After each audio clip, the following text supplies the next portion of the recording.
हाँ जी। अच्छा, ये लास्ट क्लास में हमने थोड़ा सा ओवरव्यू लिया था कॉन्सेप्चुअल, जिसमें हमने different concepts related to British history जो है वो डिस्कस किए थे। आज हम ग्लोरियस रेवोल्यूशन तक इसको पढ़ेंगे। उसको साथ में जो पिछला है उसको रिवाइज भी करेंगे, प्लस देखेंगे कि कौन सी डेवलपमेंट्स हैं जिन्होंने ब्रिटिश हिस्ट्री को शेप किया है और ग्लोरियस रेवोल्यूशन आया आपके पास। सबसे पहले ये हम इसको देख चुके थे कि प्री हिस्टोरिक था। 50,000 ईयर्स अगो आपके पास इंग्लैंड में सेटलमेंट जो है वो स्टार्ट होती हैं। होमो सेपियंस जो है मूव करते हैं ड्यूरिंग द आइस एज, जो कि अराउंड 3,500 ईयर्स अगो स्टार्ट हुई थी, जब सी लेवल लेवल जो है उसका पानी कम होता है और ब्रिटेन जो है वो यूरोपियन मेनलैंड से कनेक्ट हो जाता है। सो जो पहले हम कल बात कर रहे थे वो बेसिकली एक ओवरव्यू था, जिसमें हमने देखा था कि इनके दरमियान कनेक्शन जो है वो किस तरह से डेवलप हुआ था। सो पहले इनके दरमियान में एक आइस एज थी। जो ब्रिटेन है और यूरोप, उनके दरमियान कोई इस तरह का लैंड कनेक्शन नहीं था। दूसरा ये था कि वो ट्रैवल भी नहीं कर सकते थे। बट जैसे ही आपके पास आइस एज आती है, आइस एज के बाद जो सी लेवल है उस वो लो होना स्टार्ट हो जाता है, इसका फॉर्मल कांटेक्ट स्टार्ट होता है। सो उसके नतीजे में क्या होता है कि आपके पास सेल्टिक ट्राइब्स हैं, सेंट्रल यूरोप और फ्रांस से ब्रिटेन की तरफ मूव करते हैं। और वहाँ पे जो इंडिजिनस इनहेबिटेंट्स हैं, वहाँ के रहने वाले लोगों के साथ मिक्स होते हैं, और this is called as Bronze Age. और उसके बाद जो मेजर चेंज आता है आपके पास वो था रोमन्स। इनको इस 55 BCE से पहले इनको बारबेरियंस कहा जाता था। और पहली दफ़ा आपके पास under the leadership of Julius Caesar वो इस पे अटैक करते हैं, अनटिल आपके पास एम्परर क्लोडियस जो है वो इन पे कब्जा कर लेता है। यार ये मेन आपके अफ्रीका पास। से नहीं आए थे लोग? जी। ये लोग जो सबसे पहले आए थे ये अफ्रीका से आए थे? नहीं नहीं, अफ्रीका से नहीं। अफ्रीका बेसिकली आप हिस्ट्री को हम ये जो ट्राइब्स हैं ये सारे मूव किए हैं फ्रांस, उसके बाद जर्मनी और पार्ट ऑफ देयर। वो सिविलाइजेशन उस साइड पे है कि सिविलाइजेशन किस तरह से स्टार्ट हुई, होमोसैपियंस किस तरह से इंटरेक्शन उनका हुआ। वो जो डिफरेंट इनकी क्लासेस थी, वो अगर आप योवल नोआ हरारे की जो बुक है उसको पढ़ लें, या बीबीसी की एक डॉक्यूमेंट्री है पूरी हिस्ट्री ऑफ वर्ल्ड, उसमें डिटेल में इस पे बयान किया हुआ है। अब इसके नतीजे में क्या हुआ कि रोमन जब अंपायर ब्रिटेन पे हमला करता है, तो उसके बाद उन्होंने क्या किया कि उनके जाने के बाद जो सेल्टिक ट्राइब्स वहाँ पे नेटिव्स रह रहे थे, उसमें क्या हुआ कि उन्होंने आपस में लड़ना स्टार्ट कर दिया। अब यहाँ पे कहानी में ट्विस्ट ये आता है कि one of the leaders, local leaders जो वहाँ पे मौजूद था, उसने जर्मनी के नॉर्थ में जर्मेनिक ट्राइब्स रहते थे और साउथ ऑफ डेनमार्क, उनको रिक्वेस्ट किया कि आप यहाँ पे आएं और आके आप क्या करें कि हमें हेल्प आउट करें। वो आते हैं, जिनमें एंगल्स थे, सेक्सन थे, जूट्स थे, जो 5 और 6 सेंचुरी में वहाँ पे आते हैं। लेकिन क्या हुआ कि जैसे ही उनकी फाइट में उनकी विक्ट्री होती है, वो इतने पावरफुल हो जाते हैं कि वो तमाम के तमाम जो नेटिव सेल्टिक ट्राइब्स थे उनको पे कब्जा कर लेते हैं, और अपने उन्होंने किंगडम्स बना लिए, जिसमें कैंट था, एसेक्स था, ससेक्स था। फर्दर नॉर्थ वेस्ट ईस्ट में एंग्लिया, मर्सिया और दूसरे एंगल्स जो हैं वो बन जाते हैं। अब गेम ऑफ थ्रोन्स में भी अगर उसका जो आइडिया है वो यहीं से लिया गया है कि साथ आपके पास जो किंगडम्स हैं वो उस तरह से बनते हैं। ये आपके पास जो हैं 7 किंगडम्स थे, 500 से लेकर 850 AD, after the death of Christ जो है वो एंग्लो सेक्सन एपाची जो है इसको कहा जाता है। उसके बाद कैंट था, kingdom of Jutes in south east of England. Section kingdoms थे, एंगल किंगडम्स थे। ये इस वजह से बताया कि अक्सर औकात जब इंटरव्यू में वो आपसे पूछ लेते हैं तो आपको थोड़ी सी बैकग्राउंड हिस्ट्री भी इसकी बताओ। उसके बाद क्या होता है कि आपके पास चेंज आना स्टार्ट हो जाता है। चेंज किस तरह से आता है कि Norman dynasty, William the Conqueror एक बहुत बड़े रूलर थे, who ruled England for over half century before the period of succession crisis. कि आपके पास विलियम द कंकरर आता है, उसके बाद इनका सक्सेशन क्राइसिस स्टार्ट हो जाता है। उसके बाद हाउस ऑफ प्लेंटी आपके पास आता है ये 1154 से 1485 तक। Just a second. नहीं नहीं, ये पेपर के लिए डिटेल में करने की ज़रूरत नहीं है। फिर उसके बाद ट्यूडर आ जाते हैं। फिर स्टुअर्ट्स आ जाते हैं 1649 से 1660 में। ये बेसिकली इसके आगे नाम रिपीट होंगे, तो इस वजह से मैंने कहा कि आपको पहले थोड़ा सा इसका ब्रीफ सा ओवरव्यू जो है वो दे दूँ। ये आपके पास एक 100 ईयर रूल तक बात आती है, जिसमें हेनरी द एट जो था, war of roses, 100 years Wars के बाद आपके पास अनार्की सक्सेशन, कि किसने आना है। दो हाउसेस जो हैं उनमें आपके पास हेनरी ट्यूडर जो है वो सक्सेसफुल होता है, and ended the war of roses and establish Tudor dynasty in 1485। Tudor dynasty जो है रूल्ड इंग्लिश रेनेसां। रेनेसां मतलब उसको कहते हैं कि आपके पास रीबर्थ ऑफ नॉलेज। आपके पास जो मोनार्कल पावर है वो इंग्लैंड से आगे एक्सपेंड करना स्टार्ट कर देती है। और 1542 में उन्होंने अपने साथ वेल्स को भी फॉर्मली इंटीग्रेट कर लिया। सो यहाँ से अब जो एक्सपेंशन है वो स्टार्ट हो जाती है। देन उसके बाद आयरिश कंट्रोल जो है वो भी आयरलैंड का उन्होंने ले लिया। अब इसके बाद it would continue to be ruled as separate kingdoms in personal union with England for centuries. 1800 तक इसको अपने साथ वो रखते हैं, जब फॉर्मली इसको किया जाता था। रिलीजियस रिफॉर्म्स की कल हमने बड़ी डिटेल में बात की थी। फिर आता है जी 1603 में, जब जेम्स 6 एंड वन, आपके पास जो स्कॉटलैंड का रूलर होता है जेम्स 6, वो यहाँ पे आके आ जाता है। सो नाउ पर्सनल यूनियन में कौन कौन है? आयरलैंड, स्कॉटलैंड, वेल्स वैसे उनके साथ मौजूद है। सिविल वॉर की मैंने आपको कल बात बता दी थी। फिर रिस्टोरेशन आती है, और फाइनली 1688 में क्या हुआ कि आपके पास पहला मेजर इवेंट होता है, जिससे ग्लोरियस रेवोल्यूशन कहते हैं। So if you are able to recall, कल हमने मोनार्की वर्सेस पार्लियामेंट डिबेट देखी थी, फिर रिलीजन का देखा था, कैथोलिज्म के अगेंस्ट लोग जो है वो कितने थे। यहाँ तक किसी का कोई क्वेश्चन है तो पूछ लें जी।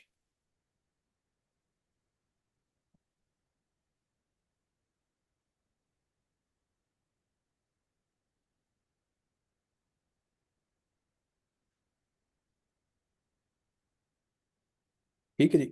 सो पहला टॉपिक हमारे पास ग्लोरियस रेवोल्यूशन आता है। ग्लोरियस रेवोल्यूशन का अगर हम ओवरव्यू देखें तो it was primarily a peaceful revolution. ठीक है, इट अकर्ड इन 1688, बट इसका जो सिग्निफिकेंस था, सिग्निफिकेंस जो इसकी थी, चाहे वो पॉलिटिकल हो, चाहे वो कॉन्स्टिट्यूशनल हो, चाहे वो आपके पास रिलीजियस पर्सपेक्टिव में हो, वो रिमार्केबल थी। किस तरह से जेम्स 2 जो मोनार्की को रिप्रेजेंट कर रहा था, and he claim to have this divine right. Divine rights कल भी मैंने बात की थी, जिसमें उसने कहा था कि God has given me this right to rule over the people. ठीक है। और इसके नतीजे में क्या हुआ कि आपके पास उसने पार्लियामेंट की पावर्स को भी कर्व करना स्टार्ट कर दिया। सो यहाँ पे आपके पास उस टाइम पे दो पार्टीज थी, एक विग थी और एक टोरी थी। टोरीज को कहा जाता है कंजर्वेटिव्स, विग्स को कहा जाता है लिबरल। सो यहाँ पे दोनों पार्टीज थी।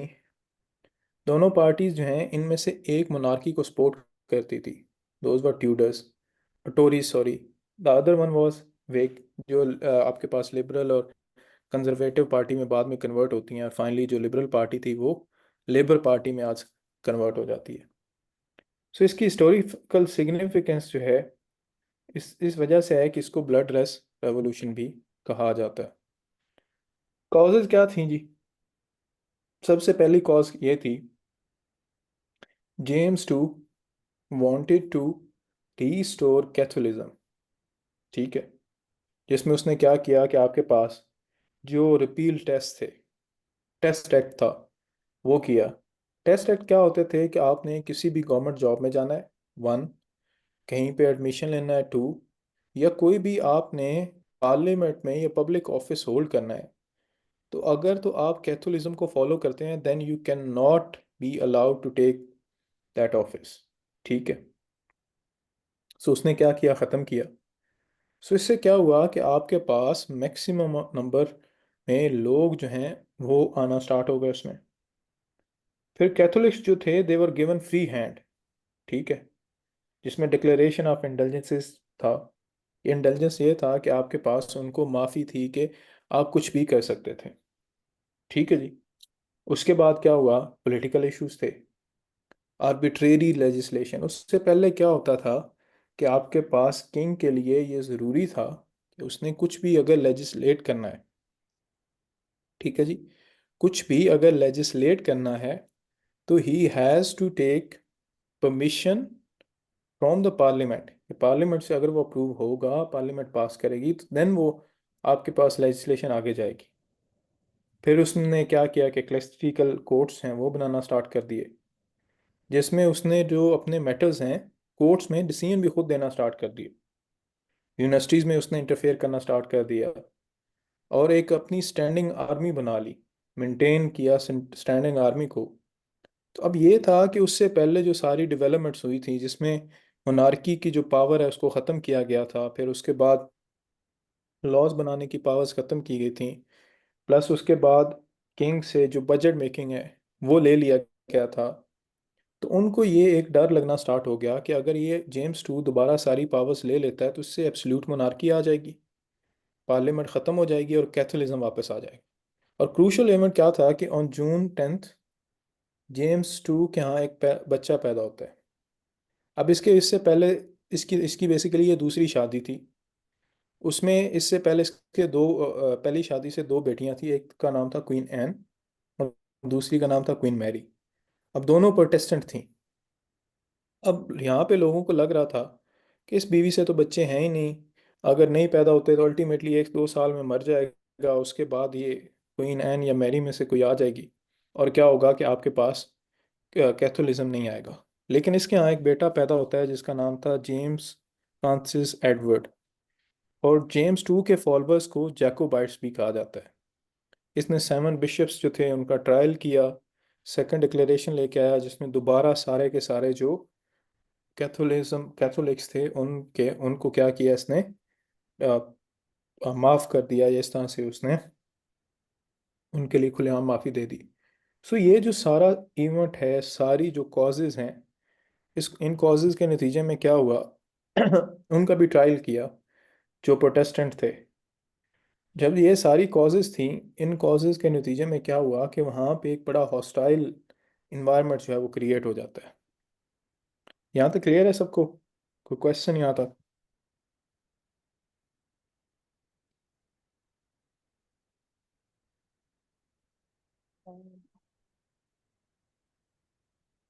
आगे चलते हैं जी। अब क्या हुआ कि 7 ग्रेट रिप्रेजेंटेटिव्स, जिसमें विग्स और टॉरीज दोनों जो हैं, उन्होंने विलियम टू जो है, सॉरी विलियम थ्री जो स्कॉटलैंड में था उसको बुलाया। विलियम आता है वहाँ पे, लैंडेड पोर्ट ऑफ टॉरबी 15 नवंबर 1688। और जो जेम्स टू के सारे फॉलोअर्स थे उन्होंने अपनी साइड्स को चेंज कर लिया, और विलियम थ्री जो है without any blood shed, without any confrontation, वो क्या होता है कि आपके पास पावर को ओवरटेक कर लेता है। और जेम्स टू वहाँ से चला जाता है, और वो उसकी बड़ी फेमस कोट है, my God save my own children has left me in lurch, और फ्रांस चला जाता है। अब चेंजेस क्या आए जी? सबसे पहले बिल ऑफ राइट्स आता है 1689 में, जिसको चार्टर ऑफ फंडामेंटल राइट्स भी कहा जाता है। फंडामेंटल राइट्स क्या है कि आप अगर अपने आइन में 8 से 28 तक देखें तो वहाँ पे फ्रीडम ऑफ राइट है, फ्रीडम ऑफ असेंबली है, उसके बाद डिग्निटी ऑफ राइट है, फिर उसके बाद आर्बिट्रेरी आपको डिटेन नहीं किया जा सकता, रूल ऑफ लॉ को फॉलो करना है। तो ये सर सारे के ये जेम्स टू के खिलाफ आया था। जी जेम्स टू के खिलाफ आया था, क्योंकि एकरा सारे के सारे जेम्स टू के जो थे उन्होंने साइड चेंज करनी अपनी। अब किंग जो था कैन नॉट मेक लॉस, ठीक है, king can not make loss, suspend और डिस्पेंड लॉस, ठीक है। किंग के पास ये कोई पावर नहीं थी कि वो लॉस बनाए या उनको डिस्पेंड करे। उसके बाद जो कोर्ट में डिस्पेंस करता था, जस्टिस देता था, लाइक हाई कमीशन था, वो भी उससे ले लिया गया। किंग के पास ये राइट ले लिया गया कि कोई भी बंदा without the advice and consent of the parliament उसको टैक्सेशन नहीं की जा सकती। फिर उससे पहले वो पार्लियामेंट को बुलाता ही नहीं था। तो फ्रीक्वेंट कन्वीनिंग ऑफ पार्लियामेंट होनी चाहिए, जिसमें ट्राई एनियल एक्ट, अगर आप इस साइड पे देखें स्लाइड के, 1694 में आया। तो पार्लियामेंट हर 3 साल बाद होगी, और 1695 में जैसे फ्रीडम टू इंग्लिश प्रेस वो भी दिया गया। सो इससे क्या था कि जो लेजिस्लेटिव पावर्स थी वो दोबारा रीस्टोर की गई, किधर, पार्लियामेंट में। जिसमें एडिशनल चेंजेस में अगर आप देखते हैं, no excessive fine and severe punishments, no excessive bail to be demanded, no standing army in time the piece.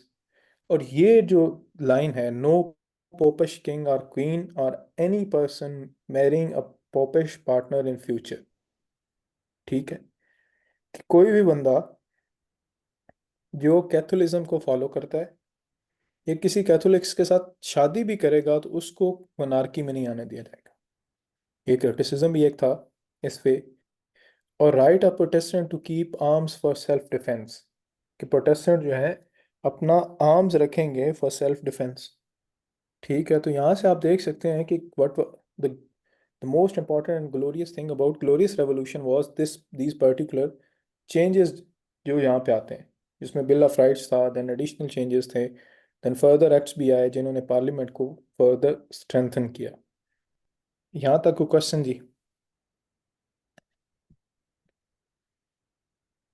अब सिग्निफिकेंस इसकी क्या है, सबसे पहले जी कॉन्स्टिट्यूशनल सर सिग्निफिकेंस है। स्टूडेंट्स आपसे क्वेश्चन पूछ रहे हैं वो कमेंट में। जी जी, पूछें पूछें। सर वो मैसेज किए हुए हैं किसी ने। जब ये ये उसका पार्लियामेंट आंसर कर दिया मैंने पहले। सर ये इसने फोर्स का इस्तेमाल क्यों नहीं किया? जो किंग था, जब इतनी पार्लियामेंट कर रही थी, लेजिस्लेशन कर रही थी, पावर्स ले रही थी, तो वो कर सकता था पावर। नहीं, अब विलियम थ्री ने एग्रीमेंट किया था विद द यहाँ पे जो लोग थे, कि जब आप यहाँ पे आओगे हम आपको, वो स्कॉटलैंड से था, हम आपको थ्रोन देंगे, लेकिन you have to do these things. ठीक है, इसी वजह से वो जब आए तो सारी की सारी आर्मी उसके साथ चली गई। He was bound by the agreement. ठीक है जी।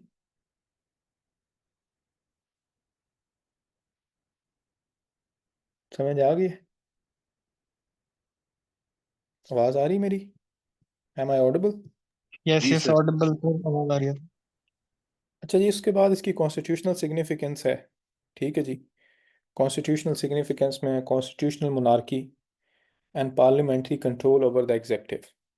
ठीक है, इसके बाद जितनी भी डेवलपमेंट्स आएंगी वो सारी की सारी ग्लोरियस रेवोल्यूशन की वजह से आएंगी, और उसको आप कॉन्सिक्वेंटली देख भी सकेंगे कि किस तरह से इसने इसको चेंज किया। फिर उसके बाद इसमें पार्लियामेंट को इस्टेब्लिश किया। फिर जो पॉलिटिकल सिस्टम है उसमें पॉलिटिकल सोशलाइजेशन लेके आए, जो फंडामेंटल राइट्स थे लोगों को उनको प्रोटेक्ट किया। And that was the birth of democracy.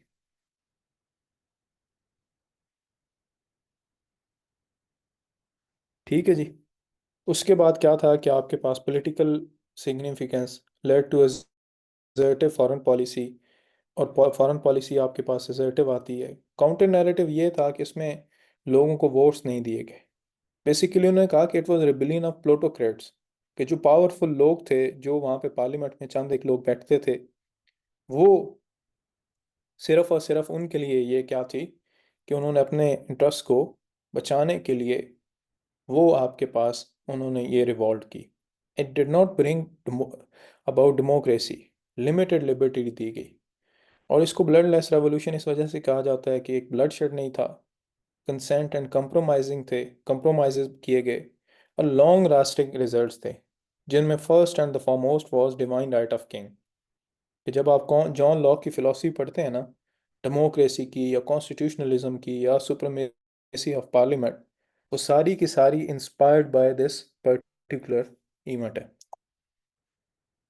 तो सर ठीक है कॉम्प्रोमाइज कॉम्प्रोमाइज सिर्फ किंग ने किया ना, जेम्स ने?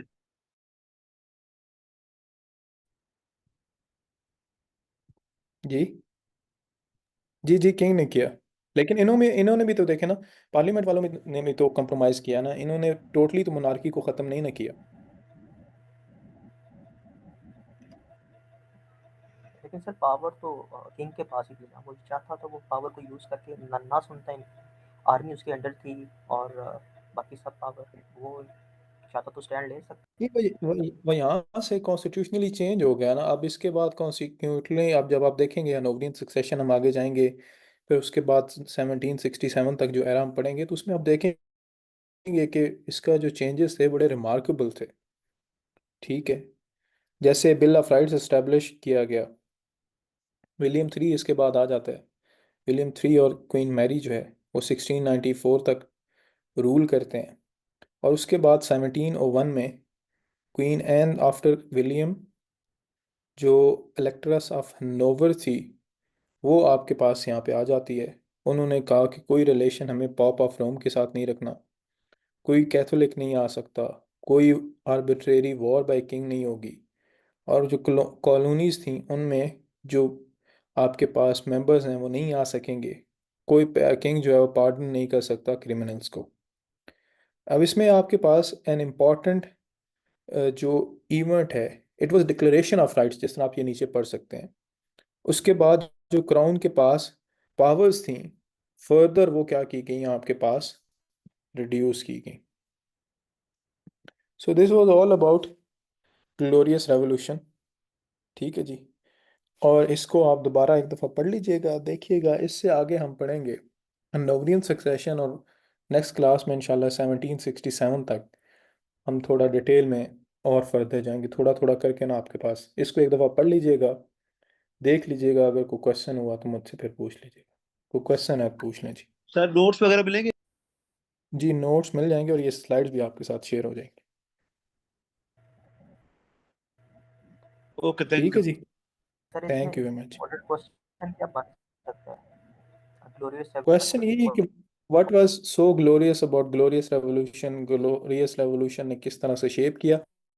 अभी हमारा ये जो क्वेश्चन है ना, अभी ये स्टार्ट हुआ है, इट विल कंप्लीट जब आपके पास 1767 तक जाएंगे, फिर मैं आपको बताऊंगा किस तरह आपने क्वेश्चन इस पे अटेम्प्ट करना है। अच्छा ठीक है सर, जी। जो किंग था, thank you king very much. James the second, king James the second, इसको हिस्ट्री में एक अच्छा किंग के नाम पे याद किया जाता है। नहीं यार, अब हिस्ट्री जो है उसको कहा जाता है इट्स राइटर्स पर्सपेक्टिव। जो उसके फॉलोअर्स थे अभी तक भी वहाँ पे मौजूद हैं, जैसे जिनको जैकोबाइट्स कहा जाता है, वो तो उसे कहते हैं कि that was not, he was a good person, कि स्टूड ऑफ समथिंग, कि जो डिवाइन आर्ट ऑफ किंग है, या कैथोलिज्म में आपके पास डिवाइन आर्ट ऑफ किंग की बात की जाती है, but other people of course, या इन जनरल उसको अच्छा नहीं समझा जाता, क्योंकि दैट वाज द मोमेंट, क्योंकि उसने डेमोक्रेसी को अपोज किया था प्राइमरीली। जबकि मानी ठीक तो है उसने पार्लियामेंट की है सबकी सब। जी। वो विलियम की बात कर रहे हैं हम। विलियम थ्री जब आया था तो उसने वो सारी मानी थी।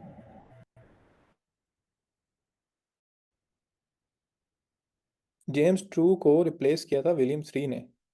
ठीक है जी।